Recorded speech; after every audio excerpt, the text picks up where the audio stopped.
Muy buenos días, estimados estudiantes. Hoy vamos a hablar sobre el neoliberalismo en Latinoamérica. Como se decía en clases pasadas, el neoliberalismo surge como una respuesta al keynesianismo, ¿verdad? Que proponía un estado de bienestar y que no palió la crisis de los 70. El estado de bienestar, obviamente, es una mirada capitalista que pone al Estado como un agente activo en la economía. ¿Bien? Tiene influencia hasta cierto punto en esta mirada, en esta escuela económica. Entonces, el neoliberalismo surge como una respuesta, se puede decir, a este keynesianismo que había surgido después de la Gran Depresión, recordemos, del crack de 1929. Entonces, el neoliberalismo, ¿verdad? Surge de esas o retoma las ideas del liberalismo, ¿verdad? Ese liberalismo de John Locke y de Adam Smith, que proponen una libertad de mercado, una libre competencia, todo dejarlo en la mano invisible, es decir, las leyes del mercado, como la oferta y la demanda, por ejemplo, etcétera. Entonces, uno de sus teóricos, John Locke, ¿verdad? Decía que el Estado era solo para gobernar en comunidad y castigar los atentados individuales contra los derechos humanos. ¿Qué es lo único que tenía que hacer el Estado? Arbitrar, ¿no? Establecer un rol de árbitro para que los derechos sean respetados, los derechos individuales. Económicamente vela por el dejen pasar, dejen hacer, ¿qué significa? Que debe haber un libre cambio entre diferentes naciones, diferentes partes, ¿verdad? Y aún entre diferentes individuos, hablando del aspecto comercial. Entonces, el neoliberalismo, recordemos como antecedente que tenemos que el liberalismo declina a partir de la Gran Depresión, se dice que es la caída del liberalismo. Entonces, podemos definir este neoliberalismo que retoma esos postulados del liberalismo como una corriente política y económica capitalista que apoya una liberación amplia de la economía, una liberalización amplia, radical de la economía y una drástica reducción del gasto público. Bien, entonces esto es característico de una economía neoliberal. El neoliberalismo propugna la no intervención estatal en la economía, siendo lo más reducido posible, un Estado muy pequeño, provocando un libertinaje financiero por inercia. Esto se da como consecuencia de que no hay regulaciones, por ejemplo, en una economía neoliberal no hay regulaciones para los empresarios, no hay regulaciones para los bancos, ¿verdad? Porque el neoliberalismo tiene como principio la liberalización amplia de la economía y la reducción del gasto. Bien, provoca entonces, como le decíamos, un libertinaje financiero. En el neoliberalismo es muy característico que se privaticen los servicios que el Estado brinda. Otra de las características del neoliberalismo es la austeridad fiscal. ¿Qué quiere decir esto? Bajan los impuestos, obviamente beneficiando sobre todo a los más ricos. Los servicios que brinda el Estado en la sociedad de democracia, en el keynesianismo, ustedes saben que el Estado brinda servicios de salud, educación, etcétera.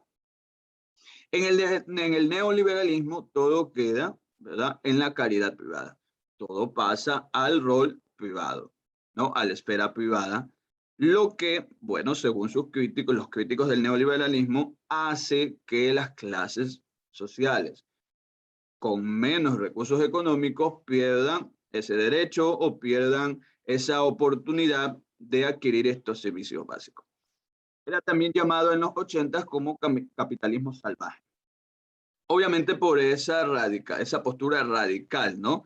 De reducir el déficit fiscal, ¿verdad? De privatizar servicios que el Estado debe brindar, etcétera.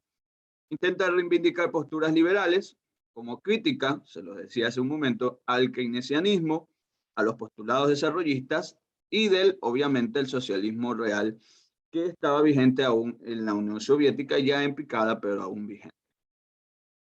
Estas son las características de una economía neoliberal. En primer lugar, tenemos el contrato, la libre contratación laboral, ¿verdad? Obviamente con beneficios para el empleador, contratos sin mayor garantía, fijación de precios por la ley de oferta y demanda, es decir, el Estado no fija precios, sino más bien el mercado, la ley de la oferta y la demanda, es la que fija precios. Por ejemplo, si hay una producción bastante importante de algún producto, pongamos un ejemplo de relojes, digamos, va a haber obviamente una reducción de su costo, de algo básico del papel higiénico. Si hay escasez de papel higiénico, su precio va a subir, se va a disparar. Esa es la ley de la oferta y la demanda. Libre movilidad de factores productivos, no al crecimiento del Estado. Libre competencia promovida por el Estado, no al acaparamiento y a la especulación. No a la fijación de salarios por parte del Estado, es decir, todo queda en manos del empleador. Y promoción del libre comercio internacional. Bueno, uno de los ideólogos del neoliberalismo fue Friedrich von Hayek, ¿verdad? Que se puede decir que es el padre del neoliberalismo. En 1974 obtuvo el Premio Nobel de Economía. El Estado mínimo, digamos, es la base de este neoliberalismo, una de las propuestas del neoliberalismo, que es un medio para escapar al poder de la clase media, que controla el proceso democrático a fin de obtener la redistribución de las riquezas mediante el fisco. Bien, para von Hayek existen dos órdenes, el cosmos y la taxis.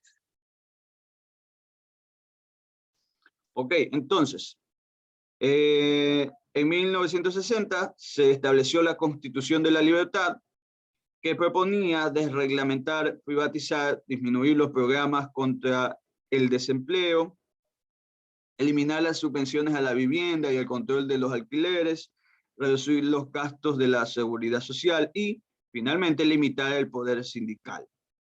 El Estado no puede asegurar la redistribución, sobre todo en función de un criterio de justicia social.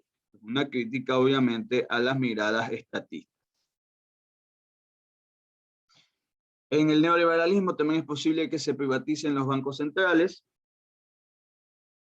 En Ecuador, específicamente en la década de los 90, en la década de los 80, ¿verdad? Hubo el control del gasto público, se eliminaron subsidios y aumentó las tarifas de los servicios públicos. En Ecuador, obviamente, había el contexto de las dictaduras militares que habían acaecido en la década del 70, y justamente en ese periodo, cuando el precio del barril del petróleo se había disparado, hubo despilfarro en ese sentido, y Ecuador no se vio beneficiado con el desarrollo del país, sino más bien esos recursos no fueron bien utilizados. Bien, entonces creció la deuda externa del Ecuador, las empresas privadas estaban endeudadas, obviamente el Estado también. Ahora, ¿qué hizo? ¿Qué se hizo a partir del neoliberalismo? Se sucretizó la deuda. ¿Qué quiere decir esto? Que el Estado se hizo cargo de las deudas de las entidades financieras y de las empresas que tenían una deuda en el extranjero. Obviamente, esto de aquí es contraproducente para nuestra economía.